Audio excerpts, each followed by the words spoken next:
How's it going, everyone? If you're new to the channel or returning, we want to say welcome. Today, we're going to be talking about whether living downtown San Antonio is for you or if it's not.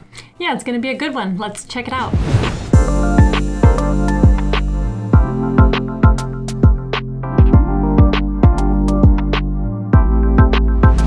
My name's Alyssa. And my name's Frank. And we are the River City property team here located in San Antonio, Texas. Now, before we get started, feel free to give this video a like, subscribe to the channel, and hit that notification bell because we'll be putting out new videos each week about living in our beautiful city. Right, and we're licensed real estate agents in the state of Texas and a husband and wife team. So if you're thinking of relocating to San Antonio, whether that be for work or just a change of scenery, we would love to assist you in any way we can and just be a resource of information for you. So feel free to reach out to us with the information on the screen with a phone call, text, or email, and we would love to help. So let's get into it. Is living downtown San Antonio, is it for you? Is it not for you? What we want to do in this video is actually cover a couple different topics that'll help you answer that question of living in downtown San Antonio, if it's for you, really.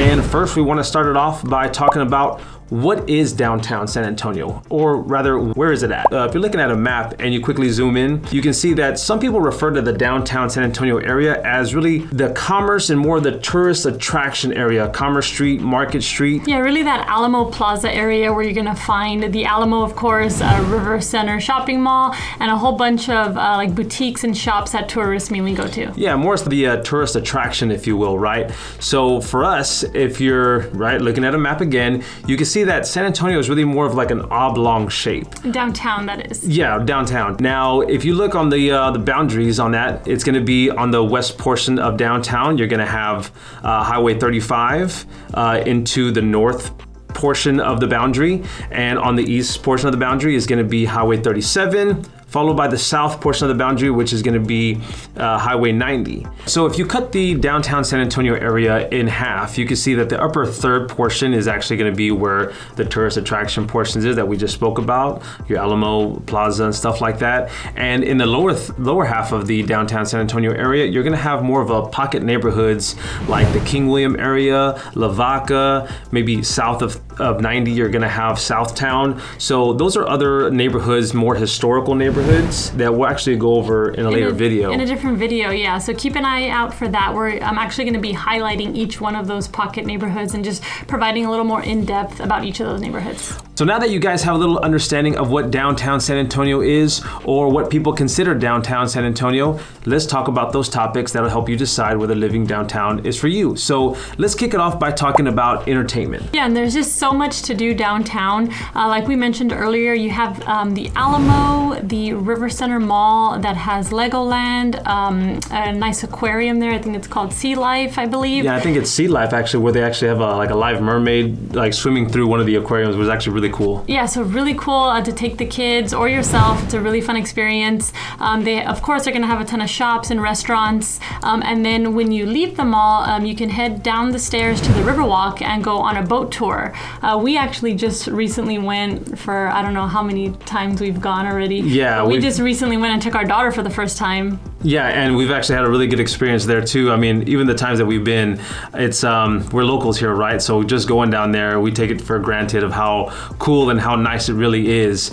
But taking our daughter down there, it's rather affordable for a family. I think it's like what, 12 or 14 bucks for a ticket, yeah. And I think for little ones it's a little less. But just that experience was really cool. Yeah, and you can actually learn history, the history of downtown through that boat tour. Also, the guides, they know a lot about the different landmarks and the buildings that are around. So definitely a fun experience to take the family out to do. All right, and some other main attractions that you're gonna have downtown are gonna be the Tower of the Americas, which is located in Hemisphere Park. Now, Hemisphere Park is a large park. They have a playground there for kids, and every so often they also hold events and markets that you can attend. Now, right near Hemisphere, you're also gonna have the Magic Theater, which is a cool little theater for kids. They have kids plays that they show often there, super fun for the family. family. And then right across the way, you're also going to have La Villita. La Villita is a little hidden gem, what I like to call a hidden gem downtown.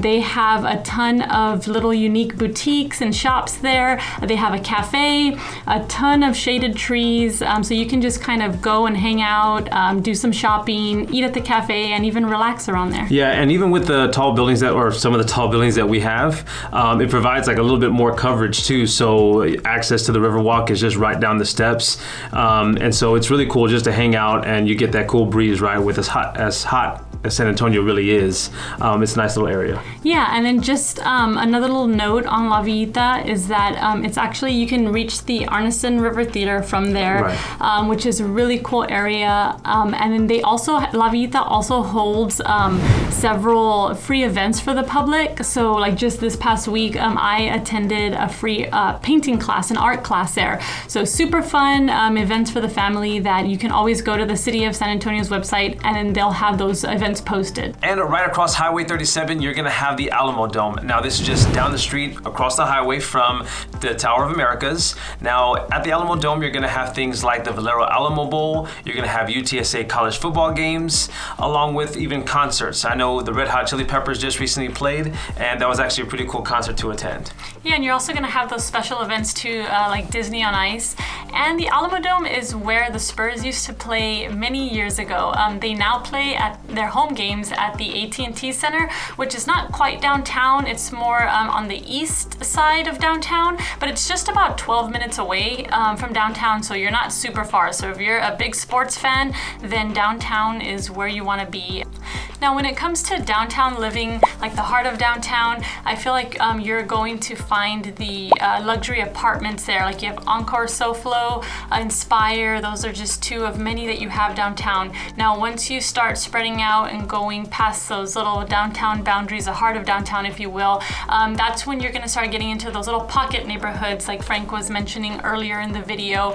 You have like King William, La Vaca, Southtown. Now, like I said, as locals here, we kind of consider that still downtown, but technically those are their own separate little pocket neighborhoods. And when you get into those neighborhoods is where you're going to find the more like townhomes, single family residential homes, things like that. Right, they're going to have a lot of historic neighborhoods down there, like she said, and those are going to be more of the residences. But like we mentioned already, is that more in downtown, you're going to see the apartment living, you're going to see maybe more of the condos. And living in downtown San Antonio, it's more of an opportunity to switch it up from the kind of, I don't know, the outskirts living, right? Of the actual neighborhoods, a bunch of homes left to right of you. That's why we kind of highlight those pocket neighborhoods. But to switch it up and live downtown, you may not have to worry about the large grass and the maintenance that it's going to take to, right? So it's going to be more of an apartment living where you can actually enjoy downtown for what it is and take advantage of to all those amenities that we spoke of, and somewhat maybe become a tourist, if you will, within your own town. So the next item on the list is going to be the food scene downtown. Now, you're going to have a wide range of options to choose from downtown, from fast food options to your more casual and even formal dining. So just like everywhere else downtown, it's more uppity and more fast-paced. For those fast food options, you're going to have McDonald's, maybe even Chipotle, and even Whataburger. Yeah, and if you don't necessarily want fast food, but you don't want to go somewhere super formal, they have a lot of different casual dining options there. There's Pinkerton's Barbecue. That one I believe is fairly new downtown. They have really good barbecue there. You also have Dough Pizzeria, which is good, and Shiloh's Deli. Now that's going to be on Commerce Street. That's actually said to be the oldest restaurant in San Antonio. I believe dates back to 1917. Super good place. So even if you're not living downtown, if you find yourself downtown just visiting, definitely a place to stop and try. So downtown also has several formal dining options to choose from, such as the Palm or even the Chart House at the Tower, and that's really just to name a few. Yes, and when it comes to the food downtown, one place that I do want to notate, it's not a restaurant, but it is a place that you can go to buy food. It is H-E-B. So there is an H-E-B downtown. It is on Flores Street. So you will have access to get your everyday needs, right? You don't have to, if you're living downtown, you don't have to leave downtown in order to get your groceries or just everyday essentials. And one other thing is that that particular HEB does have a pizza shop located, like it's connected right to the HEB. I believe it's SoFlo Pizza. So really good pizza. You can even have lunch or dinner before or after you're getting your groceries. So something really cool downtown. And we really want to highlight that, right? Because everyday downtown living, they may not have these options, but we do here, and you don't have to venture outside this whole downtown corridor just to get your groceries. It's rather close. Okay, now we're going to be talking about the transportation downtown. Now, in a previous video that we filmed, we talked about the pros and cons of living in San Antonio, and specifically about how having a car when you're living in the city is necessary for getting around. Now, I would say that one of the only exceptions would be is if you are living downtown, especially if you're also working downtown, right? So if you live and work downtown, you can probably get away without having a vehicle. Of course, you can walk, to places. Everything is kind of within walking distance. But the other forms of transportation that we have that are pretty quick accessed, especially downtown, is going to be like Uber, Lyft, and even those electric scooters that you can rent. You can definitely see a lot of people taking advantage of those downtown. Now, in terms of groceries, like we talked about that HEB just recently, you may have to take a Lyft or maybe even Uber to get there if you're living in the upper half of downtown, or depending on where you're living, because I know even the Pearl, like we've talked about in several other videos, is a little north of downtown. So although it's quick access, you may have to consider taking a vehicle for that. But for the most part, transportation may be a little easier with, on foot. But also in regards to transportation, just know that even gas stations, they may be more on the outskirts of downtown. There are a couple that you can see, but depending on if there's traffic coming in and out of downtown, you may want to consider getting gas somewhere else, or just knowing that at certain peak hours, you may want to avoid driving your vehicle at that point. Yeah, no, definitely. And also just kind of piggybacking off of transportation is going to be parking, right? That's going to be another factor for transportation. So if you're living in an apartment community downtown, you're more than likely going to have a designated parking garage for your vehicle if you do have one. Now, if you're getting from point A to point B downtown, you do have a vehicle and you're taking it out, there are several parking lots that have like pay by the hour or flat fees for parking there. So a couple of topics we want to breeze by but mention in this video, and one topic in particular is going to be fitness. So if you're one to actually get outside and work out, just know that you're going to have your gyms within your apartment buildings, but just also realize that you don't have the bigger gyms downtown like the Gold's gyms or maybe even the Lifetime Fitness. There are some CrossFit gyms on the outskirts and within those areas, but just know that also downtown is one big gym, right? One big workout area where you can tour downtown just by taking a run on the ground level, or maybe even taking a run on the Riverwalk. Not in the river, but on the side skirts, they do have little sidewalks there. So that's just something to keep in mind if you're one to exercise. Yeah, and another thing that we do want to notate is how pet-friendly downtown is, right? So a lot of those apartment communities, majority of them actually, are going to be pet-friendly, and there's a ton of places downtown too, including restaurants, just depending on the restaurant, depending on the shop itself, but there are going to be a lot of places that you can take your pet with you. So you'll definitely see, a lot of people walking their dogs downtown. So just something to notate if you're thinking about living downtown is that it is pet-friendly. Right, very dog-friendly. So not only is downtown pet-friendly, but so are we. We love dogs, and we hope more that you loved and enjoyed this video. So we hope we were able to answer some of your questions that you may have had in terms of what living in downtown San Antonio is like. We want to remind you guys that we are licensed real estate agents here in San Antonio, and we would love to assist you with all of your real estate needs. So feel free to reach out to us with the information on the screen. We hope you enjoyed this video. Hope you have a good weekend, and we'll see you guys on the next video.